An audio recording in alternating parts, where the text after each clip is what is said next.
Hello, my friends.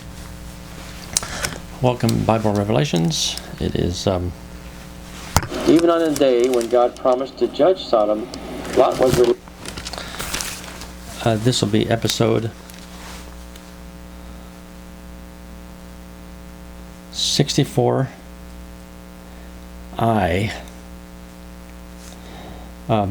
Book of Daniel notes.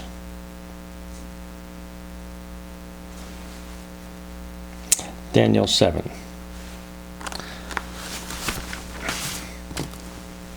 I've been threatening to I do an Avatar episode. I've almost done with it. I think it's about 9 minutes long. So I'm going to post that in a few days. See how it works. And so I'm hoping to be able to switch over to that, so I don't have to film here in my living room. Anyway, let's get on with episode Book of Daniel notes. Daniel interpreted dreams for others in chapters 7 through 12. He will interpret his own dreams through an angel. His three visions provide signposts regarding the end of times. The first is the rise and fall of the first three great kingdoms of the world: the Babylonian kingdom, the Medo-Persian kingdom, and then the Greco-Roman kingdom of Alexander the Great. Phase 2 would be the establishment of the fourth kingdom, and phase 3, when Jesus defeats the fourth kingdom, ending all human government and establishing Jesus' earthly reign over us in Daniel 13.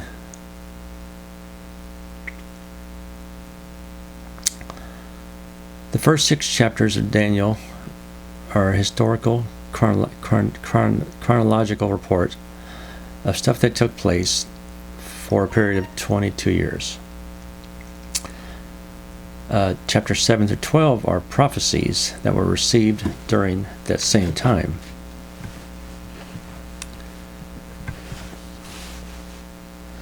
Daniel's first prophecies of ancient kingdoms here on earth. Then in Daniel 7 and beyond. Then Daniel 7 verse 7 and beyond, he fast forwards to the time when the Lord will come again, mentioning the 10 horns of a future confederation of nations, like the United Nations or the European Union, or maybe after the rapture it's America, Russia, China, Europe, South America, who knows. More than 2,000 years separate the ancient rulers referenced in this passage from the figures and people in Daniel 7 verse 7. The king, the antichrist, and then the Son of Man, Jesus. In his dream, Daniel stands by the great sea, the Mediterranean, as winds from all 4 points of the compass blow in, churning up the water. This portrays the world's chaotic condition. And throughout history, animals have often been used as symbols of kingdoms or governments. The 4 great beasts that come up out of the sea in Daniel's vision are the same nations in the same sequence as Daniel 2. The first is the lion and the bear with the eagle's wings, which symbolize Nebuchadnezzar and the Babylonian Empire. And Daniel 2, only this time the viewpoint is God's.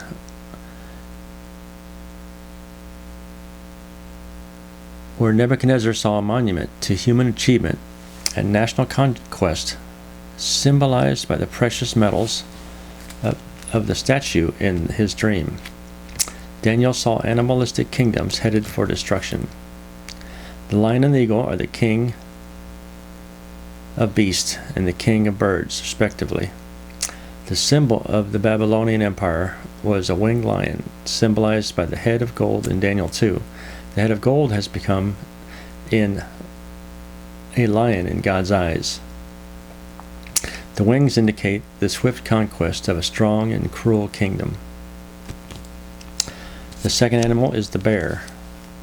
Slow, crushing, violent attack of a bear, which is the Medo-Persian Empire. The combination of the Median Empire and the Persian Empire. The Persian Empire was the ruler of the Medo-Persian Empire, and the Medes were a smaller kingdom that just followed the Persians. Bears are mentioned 13 times in the Bible, all of them in reference to ferocious, violent behavior. God grants this second kingdom the authority to subjugate many nations, the Medo-Persian Empire. Historians tell us that Medo-Persia conquered Lydia, Babylon, and Egypt. Lydia was a Greek state, famous in poetry and stories about their beautiful, voluptuous women.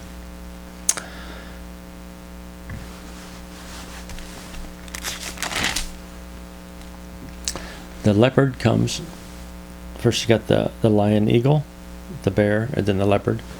The leopard is known as the animal kingdom as swift and cunning, with an insatiable appetite for blood. This leopard symbolizes Greece. The four wings on the back of the leopard speak of conquest and its ability to strike fast. An accurate picture of Alexander the Great and his swift capture of an entire region. Alexander the Great's conquest died after he went to Egypt. Egypt surrendered. They worshipped him and said that he was God. So he takes a small contingent of people with him, not his army, out to talk to a famous wise man out in the desert. And the wise man, he comes back, and Alexander doesn't say what he learned, but it is obvious at that point he considers himself to be a god.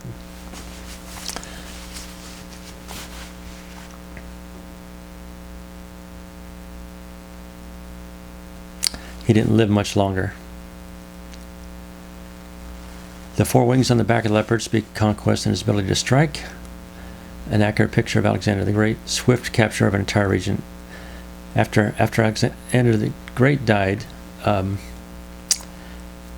Alexander became ill and laid there, slowly became paralyzed. So modern physicians say they believe it was Guillain-Barré disease, which attacks your nervous system at the extremities first, so your hands and feet become numb, and then you slowly can't move them. Then you just become paralyzed. He laid there, and they thought he was dead for 4 days, but he didn't start to decompose for 4 days. So the popular belief was Guillain-Barré disease, and his heart was still barely pumping. That's why he did not lose color. He just could not move. But he could probably hear. And so they thought he was God because he was not moving, but he was not decomposing. Then he started to decompose. Anyway, after that death, in 323 BC, his kingdom was divided among his four generals: Ptolemy, Seleucus, Lysimachus, and Cassander. They split up the kingdom into 4 pieces. perfectly fitting the picture of the leopard's 4 heads. Ah. The fourth beast, with huge iron teeth, signifying its ferocity and fierceness, can be compared to no animal. This is cruel, imperialistic Rome, where crucifixion was invented. Rome hung Jesus and Peter on crosses, beheaded Paul, banished John, and they burned Christians. Sometimes used them as lights for their parties. They'd pour oil on them. The horns are 10 kingdoms that will rule simultaneously. From them will rise one little horn who will conquer the others, dominate the entire empire, and eventually become world dictator, the Antichrist. So this fourth beast with the huge iron teeth has not manifested itself yet, because we don't know who the Antichrist is. Hopefully we'll never find out. The rapture will come, all the Christians will leave, and the poor people left behind will know who the Antichrist is, because he will rise to power over the earth. Out of the chaos, he will be the one that they turn to for hope and order. That'll be the fourth huge beast with iron teeth, huge iron teeth. From then will rise the one little horn who will conquer the others, dominate the entire world, and eventually become world dictator, the Antichrist. There's never been a 10-part Roman Empire, so this must speak of the future. This is the only place in the Bible that refers to God, the Father. Oh, we'll have to end here.